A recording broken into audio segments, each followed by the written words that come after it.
ট্রাইপোলি রীতিমতো রণক্ষেত্র। লিবিয়ার প্রিমিয়ার লিগের অন্যতম উত্তপ্ত লড়াই ট্রাইপোলি ডার্বি শেষ হলো বিশৃঙ্খলার মধ্যে। হঠাৎ করেই মাঠে ঢুকে পড়া উত্তপ্ত দর্শকদের তাণ্ডবে বন্ধ করে দিতে হলো ম্যাচ।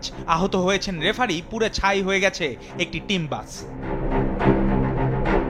বুধবার আল ইত্তিহাদ বনাম আল আহলি ট্রাইপোলি ম্যাচের ৩৮ মিনিটে মরক্কান ফুটবলার নৌফেল জারহৌনি ফ্রিকিক থেকে বল জালে পাঠান। এরপর উদযাপনের ঢং যেন আগুনে ঘি ঢালেন। প্রতিপক্ষ সমর্থকদের সামনে তার উদযাপন মেনে নিতে পারেনি অনেকেই।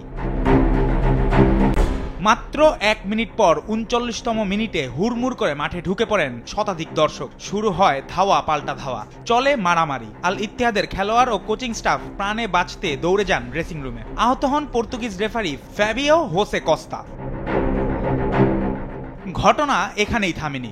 স্টেডিয়ামের বাইরে গিয়েও ছড়িয়ে পড়ে সহিংসতা। বিক্ষুব্ধ দর্শকরা আগুন ধরিয়ে দেন আল ইত্তিহাদের দলীয় বাসে। লিবিয়ার সংবাদ মাধ্যম আল ওয়াসাদ জানায়, জারহৌনির উস্কানিমূলক উদযাপনী ছিল পুরো ঘটনার সূত্রপাত। তবে আল আহলি ক্লাবটি উল্টো দোষ চাপিয়েছে প্রতিপক্ষ খেলোয়াড়দের ঘাড়ে। এমনকি তাদের অভিযোগ, আইন শৃঙ্খলা রক্ষাকারী বাহিনী সমর্থকদের উপর অতিরিক্ত বল প্রয়োগ এবং লাইভ ফায়ার ব্যবহার করেছে। ট্রাইপোলি ডার্বি থেকে ফুটবল নয়, ফিরে এলো এক আতঙ্ক আর হিংসার নির্মম চিত্র। ফুটবল যে কেবল খেলার মাঠেই সীমাবদ্ধ থাকে না, সেটাই যেন আবারও চোখে আঙুল দিয়ে দেখিয়ে দিল লিবিয়া। জুবায়ের নূর, স্পোর্টস ডেস্ক, দেশ টিভি।